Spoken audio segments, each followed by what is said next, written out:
On m'avait promis un petit film avant que je commence, non? Il est passé, d'accord. Formidable. Donc, je remercie les organisateurs, évidemment. Je vous remercie, vous. Au bout de 2 jours, ça doit commencer un peu à tirer, hein, d'accord. Bien évidemment, je vais être extrêmement technique sur la tokenisation, les RAG, voilà, le chain of thought, voilà, toutes ces choses que vous ignorez complètement et où je suis beaucoup plus fort que vous. Et donc aujourd'hui, on va voir l'intérêt de partir sur Dune en fait, hein. Donc d'aller imaginer notamment un avenir sans IA. Il sera question d'IA, mais pas que. En règle générale, quel est l'intérêt d'aller mettre l'innovation à l'épreuve d'un univers de fiction? Donc d'abord, pour voir un peu si on a un terrain d'entente, si on a un middle ground entre nous, parce que c'est un peu ça la difficulté, c'est bien de parler de science-fiction, mais si on est face à des gens qui n'ont aucun élément en commun avec ça, autant parler d'Aristote, hein, je veux dire, à la limite, ça va marcher aussi bien. Donc, on va vérifier un petit peu les prérequis. Qui a lu le roman de Frank Herbert? C'est une assez belle proportion. Maintenant, qui a vu le film de David Lynch? Waouh! Bien. Qui a vu l'un des films de Denis Villeneuve? Et puis donc là, la question bonus, qui a compris le jeu de mots sur la slide, qui a su au moins un jour ce que c'était qu'un Kwisatz Haderach? Waouh, on est sur une très bonne assemblée, on va pouvoir travailler ensemble. Bravo. Donc, Dune, peut-être un point de contexte. Au départ, Frank Herbert, c'était un journaliste et un auteur de science-fiction plutôt amateur, et il avait envie d'écrire un reportage sur des dunes qui se déplaçaient et qui menaçaient les infrastructures et même une petite ville. Je crois que c'était dans l'Oregon. Et il y avait une campagne scientifique pour essayer de déterminer comment on allait bloquer ces dunes. Et il y a eu plus de 3000 plantes qui ont été testées pour essayer de fixer ces dunes. Finalement, c'est des plantes françaises, celles de la dune du Pilat, qui ont été retenues. Et ça l'avait fasciné. Il avait commencé à découvrir aussi l'histoire des civilisations qui ont été englouties sous les sables. Alors, il a fait un très, très bel article, très long, puis il n'a jamais réussi à le vendre. Et c'est de cette frustration, comme souvent, vous savez, voilà, notre inventivité, des fois, doit se nourrir de ce genre de choses, qui l'a amené à écrire un roman qui est d'abord paru en feuilleton, dans Analogue, la revue qui était dirigée par Campbell.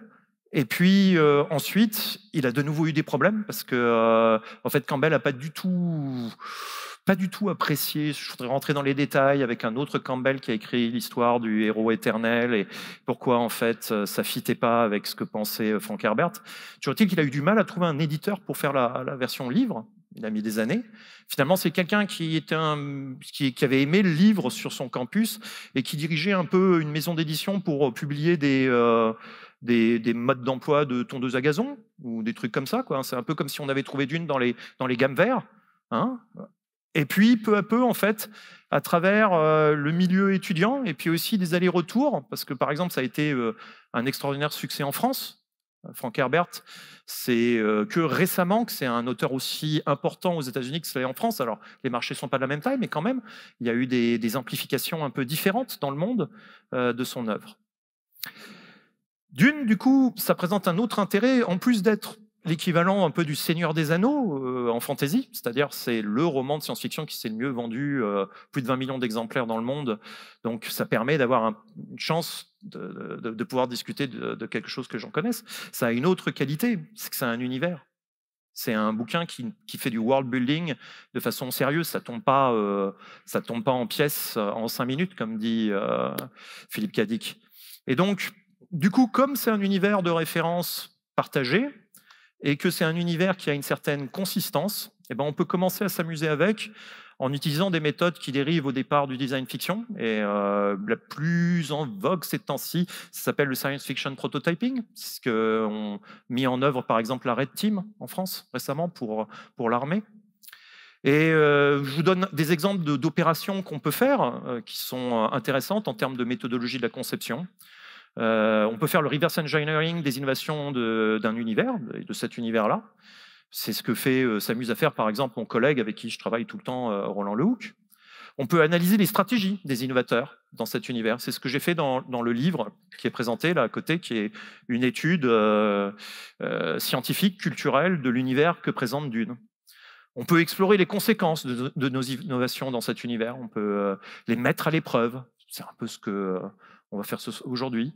Et puis, on peut envisager des bifurcations pour nos innovations grâce à cet univers.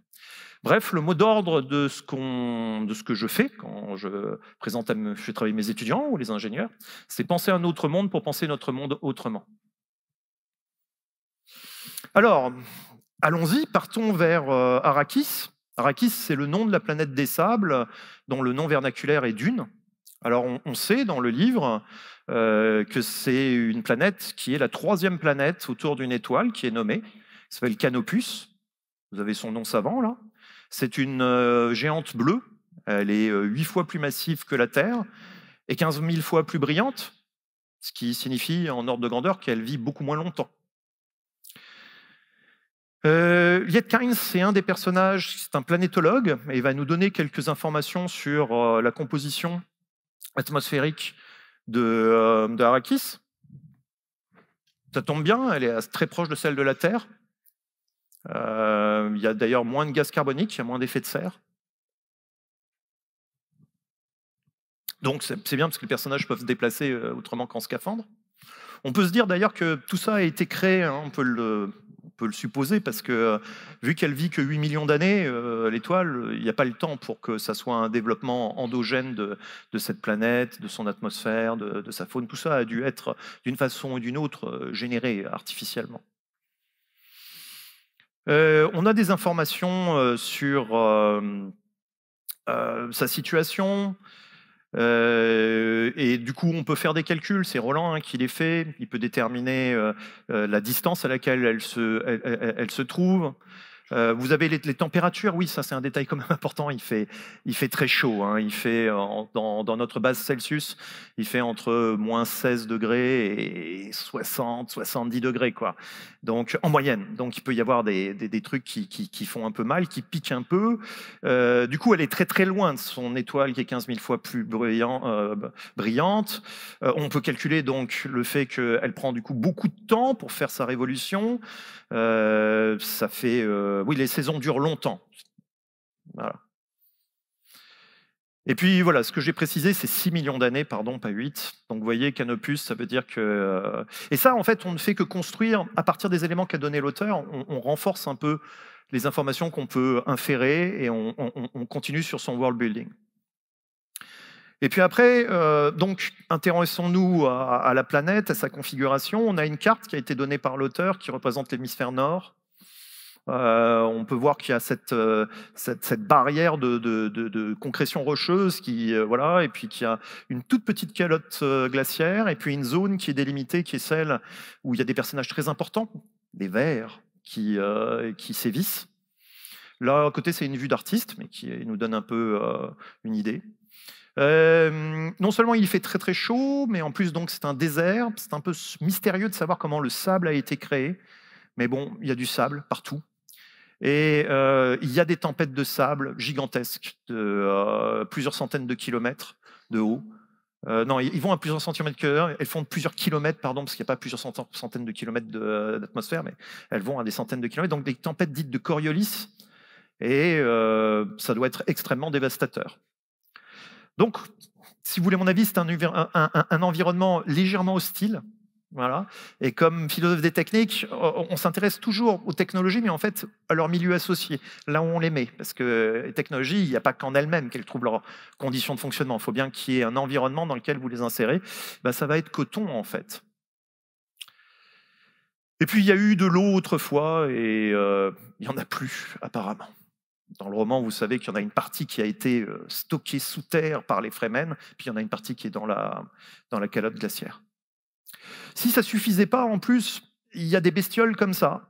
Alors, c'est les Shai-Hulud, c'est un mystère aussi. C'est vraiment difficile de savoir comment un truc aussi énorme peut se déplacer dans le sable ou sous le sable, parce que c'est pas un vrai fluide, hein, mais on va faire comme si ça existait quand même. Hein. Et 400 mètres de long, 40 mètres de rayon, un volume de 2 millions de mètres cubes. Pour montrer quand même que Herbert soigne un peu les choses, d'abord, il y a les gros vers comme ça sont censés être responsables, par exemple, du taux d'oxygène dans l'atmosphère. Donc, il n'y a pas de photosynthèse, puisqu'il y a de trucs, donc il fallait bien expliquer quelque chose, avoir un processus qui nous explique pourquoi il y a de l'oxygène.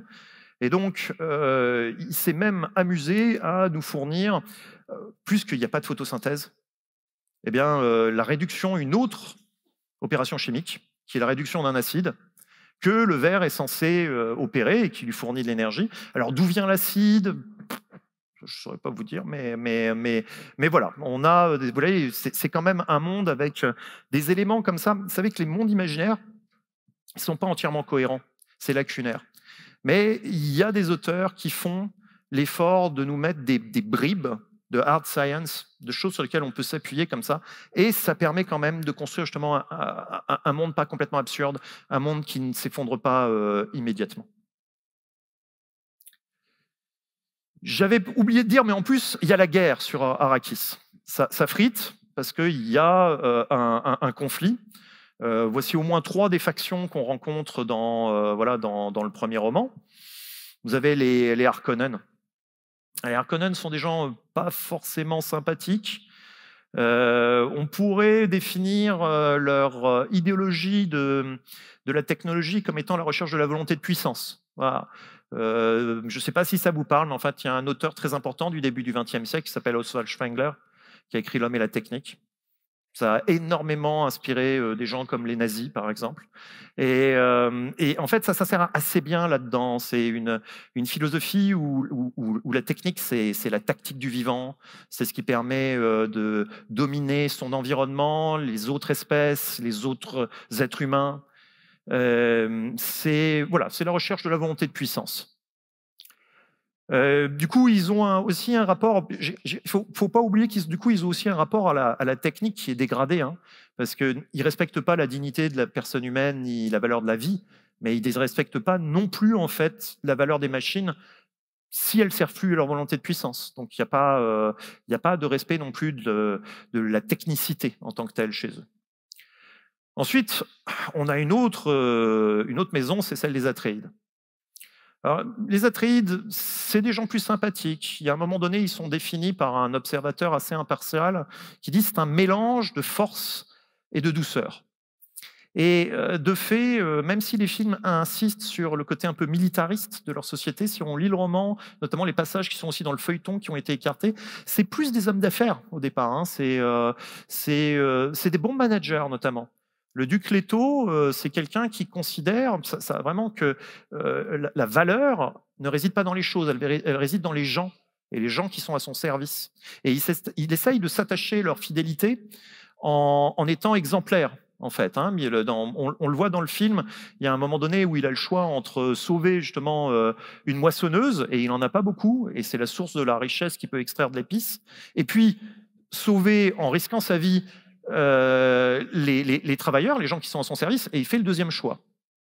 Et d'ailleurs, il compte sur ce côté un peu différent d'être un bon manager pour aussi passer une alliance avec les Fremen, parce que c'est la seule personne dans l'univers qui a compris que la valeur essentielle d'Arrakis, c'est pas sa ressource où elle est monopolistique, dont on va parler, l'épice, mais c'est les Fremen eux-mêmes qui, parce qu'ils ont vécu depuis très longtemps dans cet environnement, eh bien, ont été, pour ainsi dire,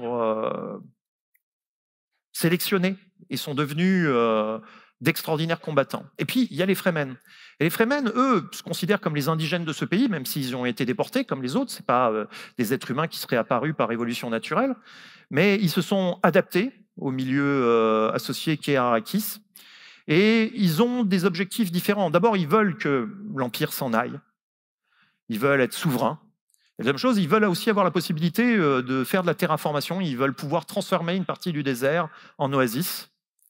Et c'est pour ça d'ailleurs que Luc Atreides, même s'il veut passer une alliance avec eux et qu'il va être rattrapé, il n'aura pas le temps d'explorer vraiment cette voie. De toute façon, ça aurait peut-être tourné court parce qu'il n'est pas prêt à ces deux choses.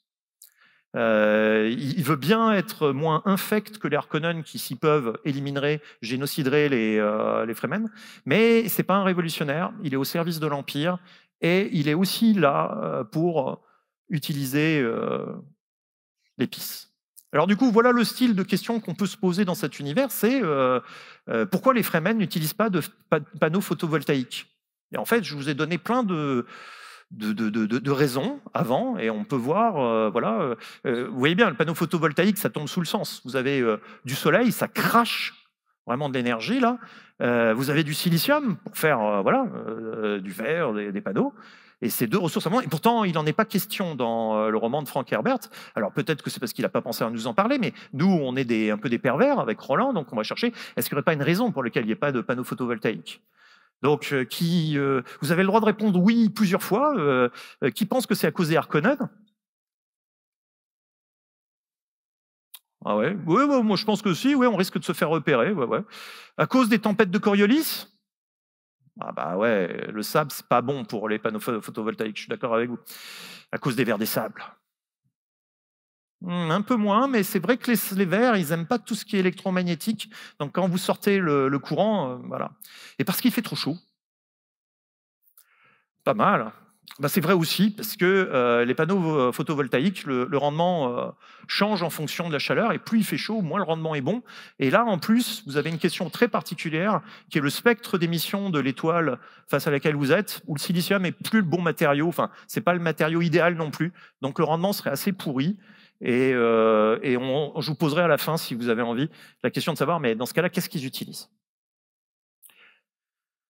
Mais alors, si les panneaux photovoltaïques qui nous tombent sous le sens, si on est dans un désert, on se dit on couvre tout le Sahara et puis on couvre la... Voilà, si on prend tout le Sahara en photovoltaïque, on couvre la consommation de la planète, hein, après tout, hein, donc chez nous, je veux dire. Donc voilà, si ça ne marche pas, comment on va faire pour que nos technologies fonctionnent là-bas? Et donc, il peut y avoir 100 000 procédés, mais en revanche, il y a un nombre limité de stratégies. Il y a des méthodologies comme la TRIZ qui vous permettraient de vraiment les classer. Là, on peut dire qu'en gros, il y a s'adapter aux contraintes du milieu, pour l'objet technique, je veux dire. Ensuite, il y a transformer le milieu, ou changer de milieu. Et puis, il y a renoncer à certaines technologies. Ouais, sur cette planète-là, ça ne va pas être possible. Et puis, enfin, il y a se transformer en utilisant les ressources du milieu. Alors, je ne vais pas faire que sur Arrakis, parce qu'on n'a pas le temps de tout faire, mais on va regarder quelques exemples. On va aussi regarder l'univers de Dune de façon plus élargie pour pouvoir parler quand même un peu d'IA, c'est ce que j'avais promis, il en sera question un peu. Mais d'abord, la grande innovation de Frank Herbert, c'est le distill. Alors là, le distill est porté n'importe comment, parce que, bien évidemment, c'est pour que vous voyez les beaux gosses, quoi, hein, et la belle fille, mais sinon, vous avez le visage entièrement protégé. Hein. Et l'idée de ce vêtement, c'est que on récupère tous les fluides corporels, puis les selles aussi, en fait. Et on essaye d'utiliser l'énergie qui est produite par le mouvement corporel pour filtrer et récupérer l'eau, de façon à se dessécher un minimum, tout en étant en train d'évoluer sur Arrakis. Alors, on peut se douter du coup qu'ils ont vraiment des sources d'énergie et puis une certaine forme d'industrie de pointe, parce qu'il est question de micro-sandwich.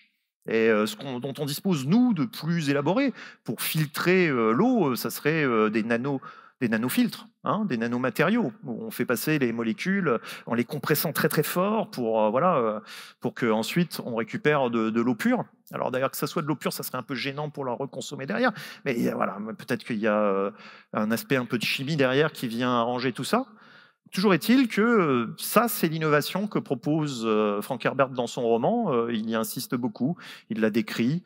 Les Fremen sont censés faire les meilleurs distills.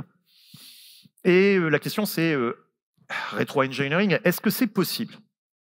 Et la réponse, c'est non et non.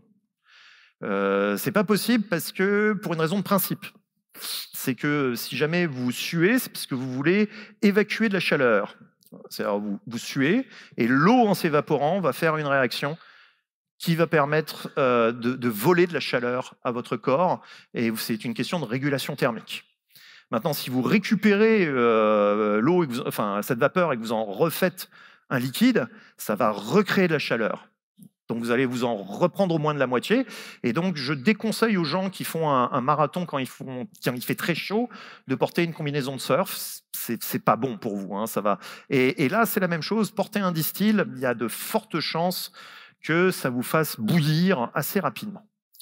La deuxième chose, c'est plus de rétro-engineering. Comment on pourrait faire pour compenser? Qu'est-ce qu'on connaît comme technologies qui font le job? On connaît ça, par exemple. Alors, là, j'ai un peu compliqué la chose, mais c'est pour dire, bon, voilà, que juste un nanofiltre, comme ça, on n'y est pas, hein, on en est loin.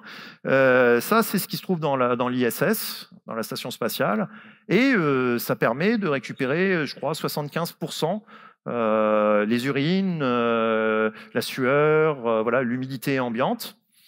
Alors, il y a des choses qu'on pourrait simplifier, parce que là-bas, vous ne pouvez pas compter sur la gravité. Donc vous avez des centrifugeuses pour faire, vous n'avez pas la force gratuite de la gravité qui fait passer à travers un filtre à café ou tout ce que vous voulez, quoi, hein. Donc il y a des complications, d'accord, certes, mais même avec la gravité, ça va être difficile de passer, voilà, de cette armoire à une fine couche sur votre corps. Maintenant, deuxième stratégie, on peut transformer Arrakis. Il en a été question, je vous ai dit, les Fremen, ce qu'ils voudraient, c'est plutôt vivre dans une oasis. Et donc, il y a une science qui existe, la planétologie ou écologie générale, qui permet de modifier l'écosystème d'une planète, déjà de le comprendre et de comprendre ce qu'on lui fait, d'accord? Mais ensuite, de l'orienter dans la direction où on veut. Donc c'est ce qui s'appelle aussi dans les romans de science-fiction la terraformation, pour quand on prend un truc qui est vraiment inapte à la vie et qu'on terraforme.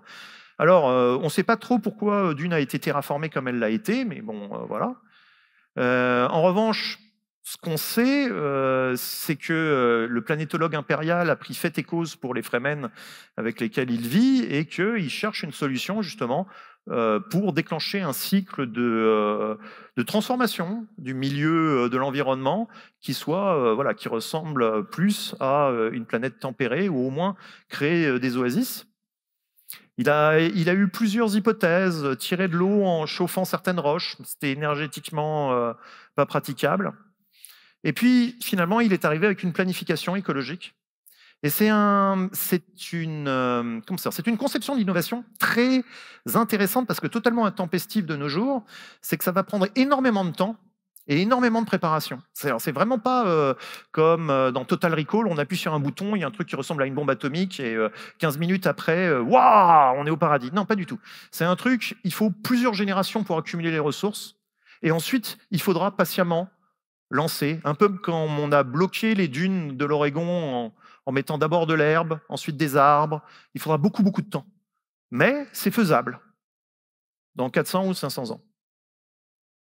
Et donc, c'est une vision de l'innovation à basse puissance. Tout ce que vous pouvez faire lentement, à basse puissance, vous allez le faire comme ça.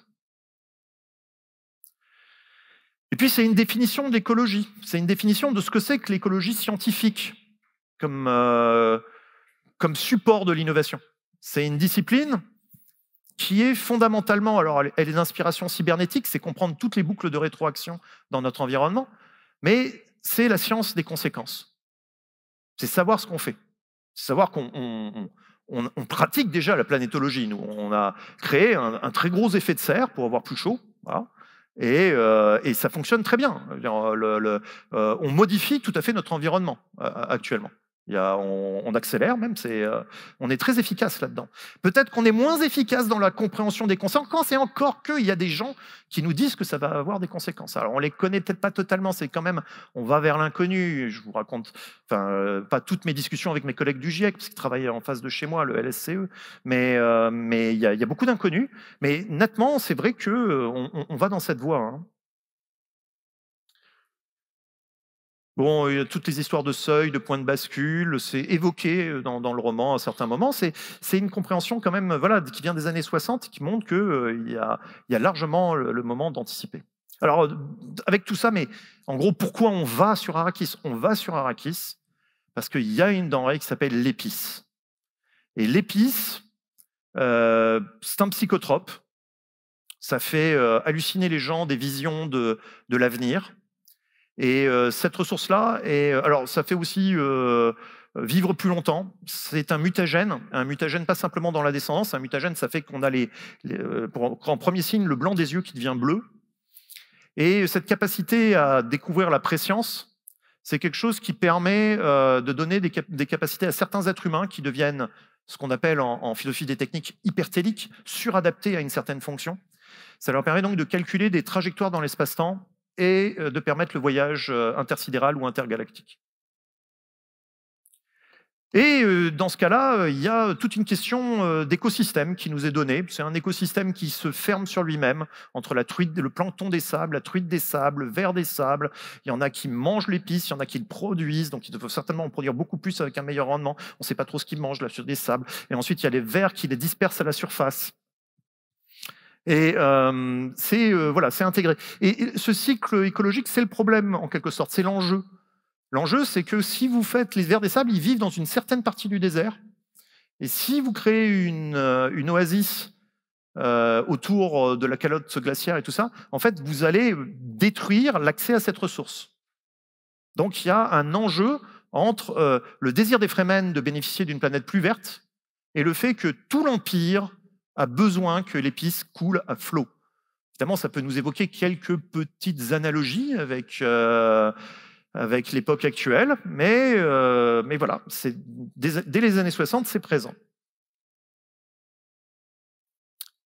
Alors, venons au sujet du jour. On reviendra avec vos questions, si vous voulez, sur tous les autres enjeux, hein, mais on peut renoncer à des technologies. Et là, on est dans un univers qui, depuis 10 000 ans, a renoncé à l'IA. Il y a un code religieux qui s'appelle la Bible catholique orange, et son second précepte, son second commandement, c'est « Tu ne feras point de machine semblable à l'esprit humain ». Alors du coup, on pourrait finasser quand même là-dessus, parce que c'est certain que l'IA, ça nous permet de donner des résultats qui ressemblent à ce qu'un esprit humain produit quand on lui demande de créer de la signification. Ça crée de la signification, ça en génère artificiellement, on est d'accord. Bon, c'est certain aussi en fait que ça ne le fait pas comme notre esprit humain le fait. On n'est pas en train de calculer un vecteur dans un espace de Hilbert avec des milliards de paramètres, des milliards de corrélations. C'est pas ce que fait notre esprit. Il ne fonctionne pas comme ça. Donc, on pourrait aller pinailler en disant « Ah, bon, mais ne pinaillons pas, comprenons que ça reste une version, je veux dire, sur pas une analogie d'opération entre les deux. » Dijkstra a toujours raison, c'est aussi bête de se demander... Enfin, Dijkstra, il disait ça comment ? Il disait la question de savoir si un ordinateur pense est à peu près aussi pertinente que celle de se demander si un sous-marin sait nager. En fait, le sous-marin, il n'a pas besoin de savoir nager pour aller super vite dans un fluide. Et pour faire mieux que nous, en fait, souvent, on fait différemment que nous, les machines. Les robots, ils ne fonctionnent pas comme nous. C'est la même chose qu'un ordinateur. Il va faire des calculs et il va faire mieux que nous dans pas mal de choses. Donc, on pourrait pinailler, mais on va comprendre que ce que ça veut dire, c'est à un moment donné, les êtres humains étaient dans une telle situation qu'il y a eu une guerre civile avec des principes religieux, réactionnaires, contre l'existence même de machines qui simulent le fonctionnement et qui nous génèrent de la signification. Et ceux qui ont gagné dans cette guerre civile, c'est les anti-machines. Et ça fait 10 000 ans que cette civilisation fonctionne et on peut se demander pourquoi. Et comment elle fait pour fonctionner alors qu'elle n'a plus d'IA. Il faut gérer un empire galactique quand même, je vous rappelle. Ouais. Donc, quelle est l'explication pourquoi il n'y a plus d'IA? Alors, dans le roman, moi, je peux vous la donner. Ça s'appelle le djihad butlérien. Cette guerre civile, alors, on ne l'avait pas précisé, mais un des intérêts du roman et de l'étrangement de Dune, c'est beaucoup d'utilisation de vocabulaire qui fait référence à la civilisation arabe, à la civilisation sémitique, à la civilisation chiite, aussi persane. Et donc, il y a un étrangement qui est vraiment assez unique par rapport à l'idéologie américaniste dominante de la science-fiction.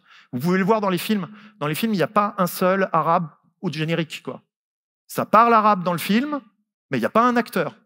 Alors évidemment, il y a un noir, il y a un latino, il y a tout ce que vous voulez. C'est woke compatible, mais une fois que ça vient en Europe, chez nous, ça fait un peu bizarre d'avoir Dune avec un truc où, en gros, dans le futur, il n'y a plus d'arabe. C'est comme ça que ça apparaît, hein, vu de notre point de vue, hein, je veux dire. Mais voilà. Bon. Mais voilà, on doit donner quitus à Herbert. Herbert, il a fait ce qu'il a pu. Il a utilisé la référence de djihad pour nous dire qu'il y aura des conflits, et ce seraient des conflits pensés comme des guerres saintes. Et ensuite, il y a un djihad qui est le djihad butlérien. Et ça vient de Samuel Butler.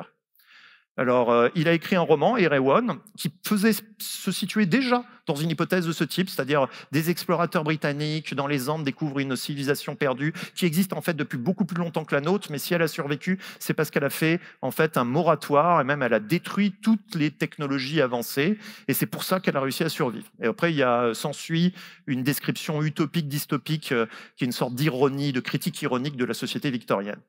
Mais c'est plutôt dans son article, qui s'appelle « Darwin Among the Machines », que vous trouvez la clé de l'hypothèse de Herbert. Son hypothèse, c'est que il se réfère à Butler. Butler, il a lu Darwin, il converse d'ailleurs avec lui, enfin, il a des relations épistolaires, je crois, avec Darwin. Et ce qu'il a compris de Darwin, c'est pas vraiment darwinien, mais bon, voilà, il comprend quand même l'évolution. Il dit il y a eu beaucoup de temps pour que de la matière apparaisse de la vie, ça a été la vie végétale. Ensuite, il y a eu aussi beaucoup de temps, mais moins, pour qu'apparaisse la vie animale, qui s'est mis à consommer la vie végétale. Puis ensuite, il y a eu encore beaucoup de temps, mais moins, en ordre de grandeur, pour qu'apparaisse l'être humain. Et l'être humain, il a évolué longtemps, mais à un moment donné, il s'est mis à produire des machines, et là, les machines se sont mises à évoluer encore plus vite. Donc cette idée qui mêle en réalité de façon un peu la hiérarchie des êtres, hein, voilà, qui est plutôt une vision ancienne, hein, aristotélicienne de la vie, et qui montre que chaque règne qui se met en place prend le pas sur les autres. Et donc Butler en déduit, il faut arrêter le développement des machines, parce que sinon, on va être complètement dominé par les machines. Et Herbert hérite en quelque sorte de cette diction un peu réactionnaire du problème qui est un problème réel pour le coup, qui est de savoir comment vous faites pour faire coller le développement de votre civilisation technologique avec votre culture. Est-ce que quand votre culture n'a plus les schèmes, quand elle ne comprend plus comment fonctionne la civilisation technologique, elle a certainement beaucoup plus de mal à réguler les finalités de cette civilisation technologique et de ce qui émerge. Donc c'est un problème qui n'est pas traité que par Herbert, qui est traité par mon philosophe préféré, Gilbert Simondon, qui a été traité par Norbert Wiener avec la cybernétique. Les gens qui sont progressistes pensent qu'il faut rénover la culture de façon à ce qu'elle soit de nouveau, de plein pied avec les schèmes techniques de son fonctionnement et qu'elle puisse du coup délibérer et avoir une régulation. Mais il y a des gens qui pensent que, et Herbert en fait partie, en fait, il faut freiner, saboter et peut-être même bloquer la civilisation technologique le temps que la culture la rattrape. C'est une autre vision des choses. Il y a une vision tendanciellement réactionnaire là-dessus, de la part de Herbert, qui ne croit pas au mythe du progrès et qui n'est pas... il a écrit un autre cycle, par exemple, qui s'appelle le cycle des saboteurs, très intéressant. L'étoile et le fouet, Dosadi. Et dans ces romans-là, le truc, c'est vraiment empêcher des civilisations de s'autodétruire sur certaines planètes en allant, non pas les aider à développer des choses, mais en allant saboter leur développement. C'est une tournure d'esprit quand même. Hein, et donc, ça pose des enjeux, ça pose les enjeux technopolitiques. Ce n'est pas forcément la bonne façon d'éclairer les choses, ce n'est pas celle que je partage. Mais ça permet de poser un certain nombre de questions sur le moment où on se place. Et donc maintenant, je vais vous donner quelques questions quand même, quelques raisons d'envisager un avenir sans IA. C'est peut-être moins radical, c'est peut-être sans IA absolument libre, débridé et se développant hors de tout contrôle. Je vais vous les donner parce que, en gros, je travaille dessus, je travaille pour l'armée, moi, et donc je travaille pour sur un certain nombre de risques systémiques. Donc voilà les risques qui sont identifiés, je ne vous les donne pas tous, mais je vous donne les principaux. Les risques globaux, c'est l'expression qu'on utilise pour le nucléaire ou pour la crise environnementale, par exemple. de l'IA, c'est d'abord l'opacité. L'un des problèmes, c'est que si vous introduisez de l'IA dans une chaîne de commandement, ça devient une chaîne de commande. Et en plus, parce que l'autorité va être relayée par un processus dont vous ne pourrez pas faire le rétro-engineering. Vous pouvez aller dans le système politique vers quelque chose qui s'appellerait la cryptocratie. Le pouvoir est caché. Le pouvoir n'est pas secret. Dans le pouvoir, quand on est en secrecy, il y a des gens qui prennent des décisions, on ne sait pas qui c'est, mais ils les prennent. Et eux, ils savent pourquoi ils les prennent. Mais si c'est les IA qui dominent les prises de décision à un moment donné dans les entreprises, dans des schémas politiques, dans une armée, vous rentrez dans une autre situation. Et cette opacité, elle est peut-être juste faible, c'est peut-être une opacité qui est due à la taille extraordinaire, l'échelle extraordinaire des calculs. C'est peut-être une opacité forte, c'est peut-être que vous ne comprenez, nous ne sommes pas capables d'interpréter, d'expliquer le résultat et d'interpréter les variables qui ont été retenues pour le faire. On a des stratégies, du type de faire varier l'input. C'est des explications contrefactuelles. On regarde comme ça et puis on essaye de réinterpréter. Il y a des choses dans la tokenisation qui nous parlent un peu. On sait que si on découpe les 4 caractères en attrapant un espace et les 3 caractères qui en anglais et en français sont des préfixes qui ont un sens, ça fait que ça converge plus vite, les LLM. Mais tout ça, c'est quand même vraiment sur une base de fond que non, on ne voit pas comment ça fonctionne. Donc l'opacité, c'est le premier enjeu. C'est jusqu'à quel point vous allez mettre dans vos chaînes de commandement et dans vos prises de décision de l'IA. Voilà. La deuxième, c'est la vulnérabilité. Alors ça, je pense que je ne suis pas le seul à avoir insisté là-dessus. J'ai entendu tout à l'heure dans le lobby plein de gens parler de toutes les failles et du fait que c'était tous les bugs et tout. Voilà, l'incurie de la gestion de la programmation. Bon, bah oui, chaque fois que vous mettez du numérique, c'est déjà le cas, mais quand vous mettez de l'IA, ça le sera encore plus, du fait de l'opacité, c'est que vous vous retrouvez en situation d'asymétrie. Ça va être beaucoup moins cher d'attaquer de façon opportuniste que de défendre en permanence. Et là, vous n'y pouvez rien. Ce n'est pas une asymétrie que vous pouvez régler. Vous pouvez monter aussi haut les barrières, il y aura toujours une faille humaine, un machin. Puis une fois que c'est rentré dedans, comme c'est opaque, le fait d'empoisonner les datas sur lesquelles vous faites vos RAG ou de biaiser les algorithmes qui se biaisent tout seuls. De toute façon, ça n'existe pas, un algorithme sans biais. Donc, ça va être un problème. Le troisième, c'est la débilité. Alors, dans son sens propre, je veux dire. C'est-à-dire que, dans un premier temps, on vous met ça en vous disant « c'est un outil, ça va t'aider à travailler Coco », vous le savez, c'est vrai. Dans un deuxième temps, vous vous doutez bien que ça apprend comment vous bossez. Dans un troisième, qu'il restera une personne dans une salle qui sera le chef d'orchestre de toutes les IA qui feront le boulot. Et donc, ça va être, au bout d'un moment, c'est le temps numéro 4 qu'il faut penser. C'est quand cette personne part à la retraite. Qu'est-ce qui va se passer quand on aura vraiment fait de la substitution à fond et de la concentration des compétences à l'intérieur de l'IA? Qu'est-ce qui se passera? Parce que je veux dire, les organismes de recherche, les entreprises, elles n'ont pas les compétences en elles-mêmes. C'est pas magique, c'est dans le cerveau des individus. Donc, si vous sortez les cerveaux de l'entreprise, vous pouvez toujours essayer de faire de la gestion des connaissances, mais de la gestion des connaissances, l'IA, elle ne fait pas de la connaissance, elle fait de la signification. Elle ne sait pas ce que ça veut dire vrai ou faux. On peut lui apprendre avec du RAG à faire une opinion droite, être orthodoxe par rapport à la version de référence, mais on ne peut pas lui apprendre à connaître. Elle ne fait pas d'expérience, elle ne se confronte pas au monde réel, elle n'a pas de temporalité, voilà, c'est pas la même chose, c'est pas un cerveau. Donc, il y a un risque. Puis le quatrième, c'est quand même aussi le problème de Frank Herbert, c'est insoutenable. Vous êtes à au moins 1 ou 2 ordres de grandeur de consommation par rapport à d'autres formes numérique par rapport à les gens qui utilisent l'IA comme un agrégateur de connaissances. Ils n'ont pas compris ce que c'est, mais surtout, ça coûte beaucoup plus cher. Si vous l'utilisez comme un moteur de recherche, vous n'avez pas compris non plus ce que c'est, mais surtout, ça coûte beaucoup, beaucoup plus cher.